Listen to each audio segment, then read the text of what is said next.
In this coaching video, I'm going to walk you through as quickly as I can without too much lengthy explanation, a morning routine that I want you to take on board. I want you to practice this for at least 28 days, and so that you can begin to reap the benefits of this routine. This routine is something I've refined myself over years. It's a routine that was a huge part of my recovery, even though I've refined it further since then. It's a routine that I give to my clients now as a matter of, as the basic setup and protocol to ensure that we're setting them up for success. And the routine has two primary reasons for being. The one is every single component of the routine is an important piece of physical and mental health. To do them is to improve your physical and mental health on every single imaginable level. That's how powerful it is. The second thing it does, and most importantly, I think in the work I do, working with people with disordered eating recovery, in the recovery arena, is that when people are binge eating, purging, and I would argue, even though I don't work with anorexics as much, in anorexia as well, the metabolism is so screwed up. Bigger words come in there.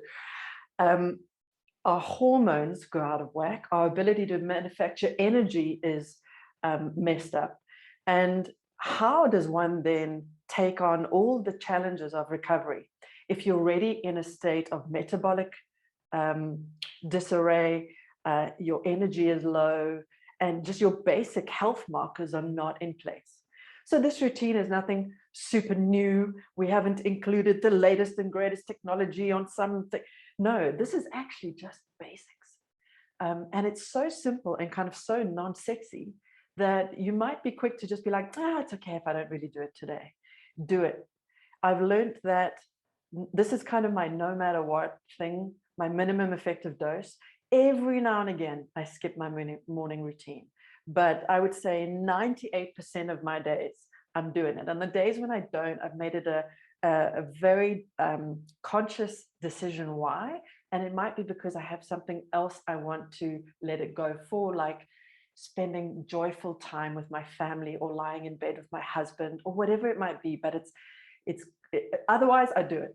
And I know that if I'm going off track in my life on some level, then this routine, I anchor myself even more, I might up my game. So I'm going to give you the minimum effective dose, and feel free to boost this in any way you want and add in your own practices that you know really work for you. But this one is for recovery, and it's for general health and well-being. You're going to start your day. First things first, label your alarm, your wake-up alarm, label it gratitude, and start off your day with a little gratitude practice. 3 gratitudes minimum.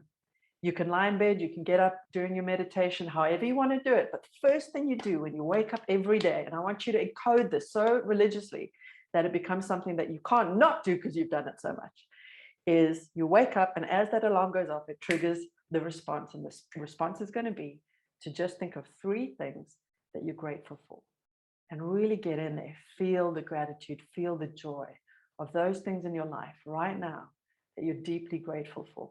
I understand that some of you might be wrestling with depression, and this might be a tougher exercise on some days than on others. Do it anyway. Be grateful for the bed that you're lying in. Be grateful for the small things. And if you're really struggling, be grateful for some moments in your past that happened to you that were wonderful. And I think all of us can find at least 3 moments that we're grateful for. And if you have to repeat the same gratitudes day in and day out, that's fine. I regularly am grateful for the same things, but it just keeps reminding me what I've got. Because in this world, we're always striving, and that's great. I love striving. I love healthy striving.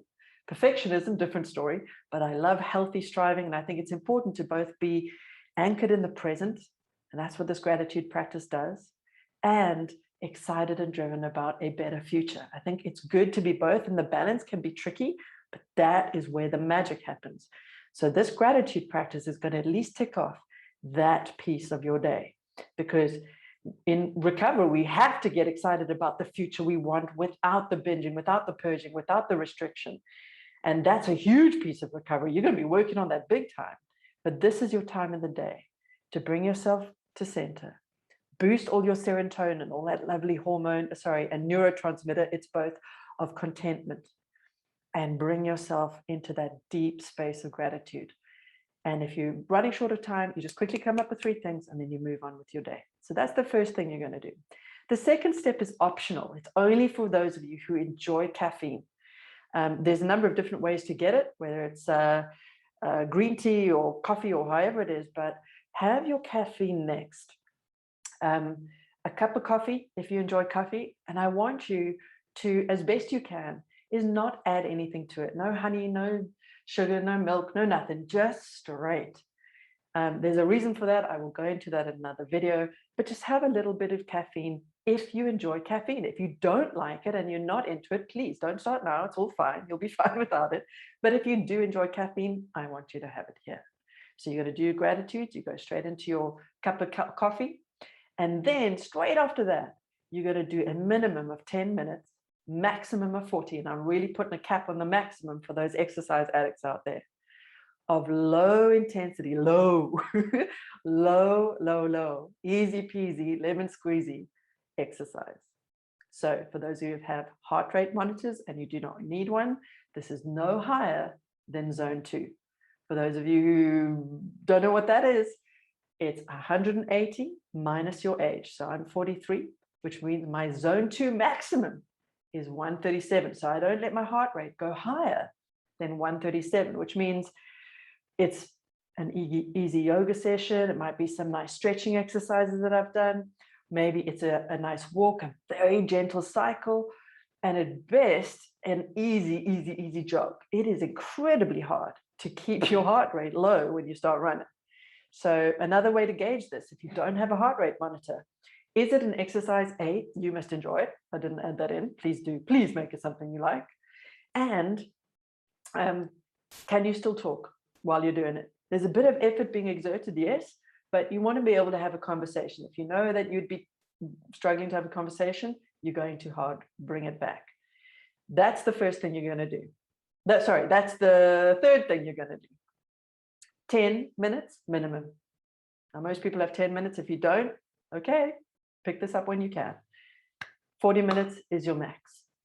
Straight after that, and you're welcome to do this before and as often as you want during the day, glass of water. And most importantly, I want you to add some electrolytes into the water. Electrolytes, long story short, are basically the minerals that we need for energy. They're also the minerals that we need for most of our metabolic functions. They're minerals our hormones use, our brain uses them. They're electrolytes for a reason, because they create electricity, which means they create energy. So if you find yourself feeling generally very low on energy, this might be a little bit of a game changer for you. So where can you get electrolytes from to pop into your water? Little tiny sprinkling of salt. Use the best quality salt you can find. And if all you've got is table salt, use that. Okay. If you are really into wanting to get great electrolytes, then you're looking for sodium, magnesium, potassium, bicarbonates. I've forgotten one. Can't remember what it is. Yeah, I think chloride. My brain. Anyway, look for a basic electrolyte powder you can get. Please don't get anything fancy with funny sugars and other things. Just keep it simple, and add a little bit of electrolyte powder to your water in the morning. Another great source of electrolytes is from natural spring water. Spring water is beautiful, clean, and it's usually run through rocks and all sorts of things in your local area. It's got all the local minerals in it. And especially if you notice your mineral water has a little bit of a salty flavor to it, or it tastes a bit like Alka-Seltzer, you're nailing it. Then it's got a high mineral content, and all those minerals in there are definitely going to be electrolytes, and your body's just going to be soaking them up and using them. And so if you generally just drink tap water, and this is the first time you've heard about this, do yourself a favor and go out today and get yourself a 28-day supply, because you want to practice this and get it wired in, of either a little electrolyte powder that you can go to your local health store and ask them to suggest something for you. Keep it simple, no additives, no funny business. Or just go out to the local supermarket and find a natural spring water. And maybe try a few different ones and look for ones that have a slight flavor to them. Water shouldn't be flavorless. It actually should have some flavor, because in nature, waters run over rocks and all sorts of things. So you want to be getting a natural spring water in order to bring these electrolytes in. Commit to this practice, see if it makes a difference. And you'll probably find your energy levels will start boosting and all sorts of things will feel better. You may forget that it's the electrolytes that are doing it. But if you notice a distinct difference in your feeling of hydration and your energy levels in the day, then chances are you're going to need to add more electrolytes in on a regular basis. This is one of those arenas that you can't go wrong. So let's just recap. You've done a gratitude practice. You've had a cup of coffee. You've done minimum of 10 minutes, easy peasy lemon squeezy exercise that you really enjoy. And now you're having a glass of water with a little bit of electrolyte, sprinkle of salt, or electrolyte sachet, or some natural spring water with a little bit of a salty flavor, something, it must taste like something. And I hope you enjoy it. That should be really enjoyable. Your body wants to be going, when it has that, yeah? Wonderful after exercise, because when we exercise, we sweat out our electrolytes.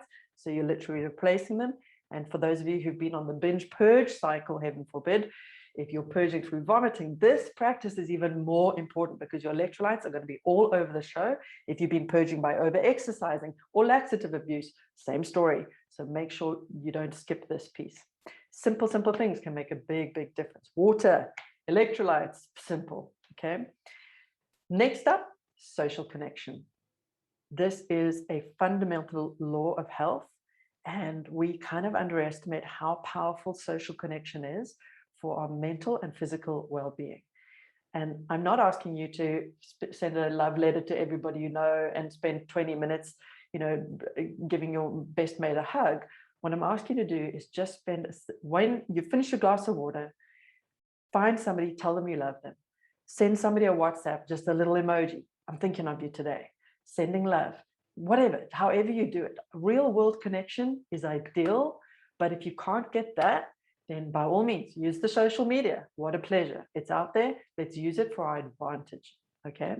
And then last up, I added this in fairly recently because I've only just heard about it. And it is a high five. This is going to sound so cheesy. I know some of you are going to be like, oh my God. You're going to high five yourself in the mirror. So once you've done all of this, when you go to the bathroom to have a shower, whatever's next in your day, just have a note on your mirror so you don't forget. You want to high five yourself.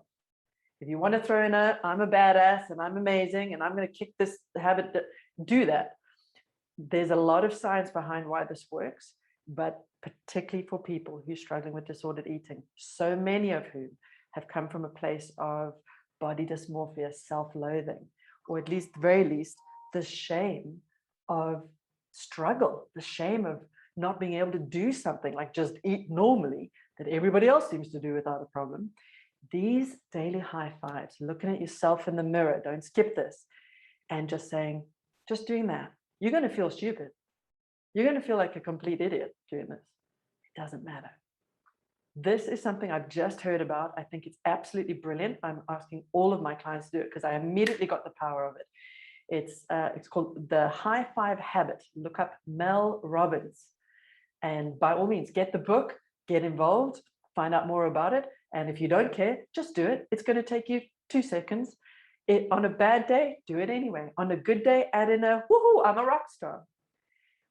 I could talk about this all day. I'm not going to. We'll dive into the why we're doing all of these in a separate video. But there's your morning routine. So let's just recap. You're just going to start the day with 3 gratitudes. You're going to follow that up with a cup of coffee if you drink caffeine, or green tea or yerba mate or whatever you like. Then you're going to go straight into a 10 to 40 minute low intensity exercise. You're going to follow that up with a glass of water with a little bit of electrolytes in, salt, sachet, or a natural spring water. You're going to immediately let somebody out there know you're thinking of them, care about them, love them. Don't expect anything in back. Don't be like, oh, they didn't WhatsApp me back. Just send the love out there. This is really important. And, if you want to get in touch with old friends and all that, do it. But just make it simple. A little emoji, a little I love you. That's all we need, right? We don't need to overdo this. And then lastly, you're going to do your high five in the mirror. Now, every good morning routine starts the night before. So I've added to the list, you're going to set your alarm for bedtime now, in the morning. Set it in right now for bedtime. Maybe you've already got an alarm set every day. Fabulous. Get it locked in. Our phones are amazing now. We can get all this stuff locked in. We don't even have to think about it anymore. But this is the stuff that ensures that you're getting probably the most game-changing, important piece of your day locked in, and that's sleep. A good night's sleep, for the purposes of what we're doing in terms of recovery, we're rewiring new behaviors, we're learning new skills, we're doing hard work. The hard work wires into our brain and body, not during the day while we're doing it, but at nighttime while you're sleeping. So that is how important a good night's sleep is going to be. Sleep also happens to improve every single mental and physical problem. It is good for every aspect of health. It also, should I be saying this, is where you get free fat burn without having to try. So you're actually helping your body learn to be a fat burner instead of going through these kind of yo-yo sugar highs and lows that binge eating's probably got you stuck in at the moment. So all of this work you're going to do is going to help you come out of that sugar and high and low. But sleep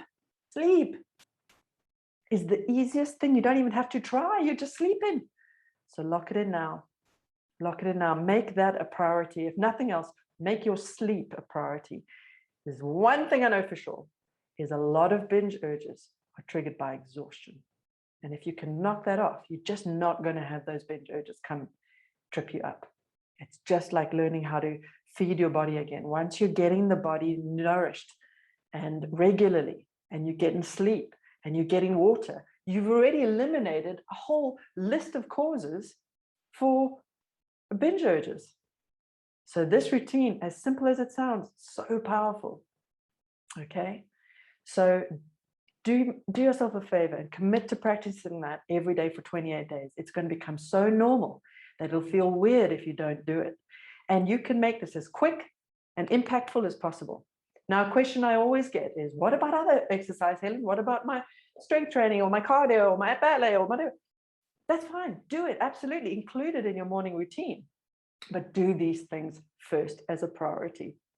Put it in the rest of your day. I don't mind. I love exercise. It's amazing. In moderation. But get this done. Just get this done. And you can add in your other exercise routines anywhere else you want. It can come straight afterwards, but get this done first. And you can make this a 15-minute routine. That's all you need to get all of these things done. Wow.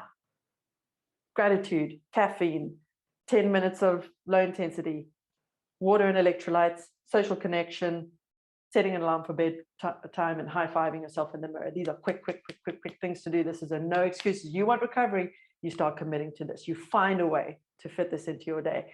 I want to add one last thing here. If you can, do this in the presence of sunlight and do it outside in fresh air. These are two fundamental things that human beings need. In fact, all plants and animals need these things. Sunlight, fresh air, sunlight, fresh air. It's just up there with water and sleep and, good food and all these things. Sunlight and fresh air. If you can do all of this stuff out in the sunlight, it's powerful. And I can't wait to explain to you why. But for the purposes of this training video, you now know your new morning routine. Commit to taking it on board for 28 days. So you start wiring it in. If any parts of it you really don't like, you can scrap it, but at least try, because you can see how powerful this is.